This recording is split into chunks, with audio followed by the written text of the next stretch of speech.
Hey guys, today I'm doing a review on the Zotac 750 Ti, the 2GB version. A great graphics card that won't break your wallet.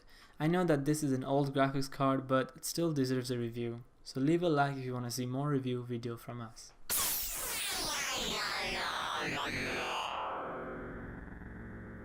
The 750 Ti is a small form factor graphics card that features 2GB of GDDR5 RAM. It's clocked at 1033 MHz and has a boost clock of 1111 MHz. The memory is clocked at 5400 MHz and it's got a total of 640 processor core, which is CUDA cores, and it is Maxwell architecture. This is a 128-bit bus memory, which is good. It features OpenGL 4.4 and is plugged into the motherboard via a PCIe 3.0 slot and requires no additional power connectors. It recommends a 400 watt power supply and it only consumes about 60 watt in total. This card is DirectX 12 compatible and performs really well. To show you guys how well it performs, I did a test on a few games I had, and it should give you a good idea of the performance.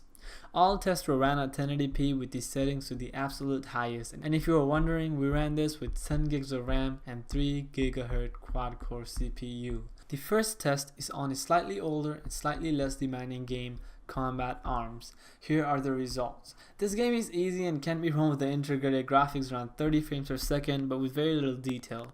The 750 Ti gave a performance with the average being 225 frames per second. The next game is a bit more demanding and very visually appealing, Rocket League. This game averaged out at 60 frames per second and provided very smooth gameplay against 7 bots.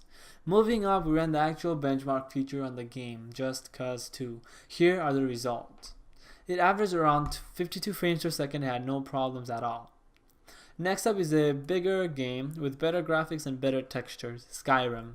This averaged around 50 frames per second and there were no problems. Now a game that is used for benchmarking a lot, Rise of the Tomb Raider. Here are the results. This game got a max frame rate of 80 frames per second and an average of 25 frames per second.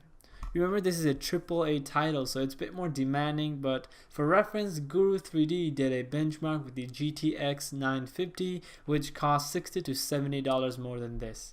So this will give you the best bang for buck performance. Just to see, I ran this test once again, this time at high settings, and it averaged out to be 32 frames per second, which is highly playable and used to have very good graphics. I think that the Zotac 750 Ti is a great card, not by color, not by design, but the performance it delivers for the price it is. But this was years ago, and now a GTX 1050 has released, which will perform definitely better thanks to its Pascal architecture and slightly higher specs. That's a search we're looking for, since it's only around $109 on Amazon. Even so, consider spending $50 more on a Ti version, which has 4 gigs of RAM and will do much better with textures. Thanks for watching, guys. Definitely subscribe for more reviews, tech videos, and even gameplays if you want.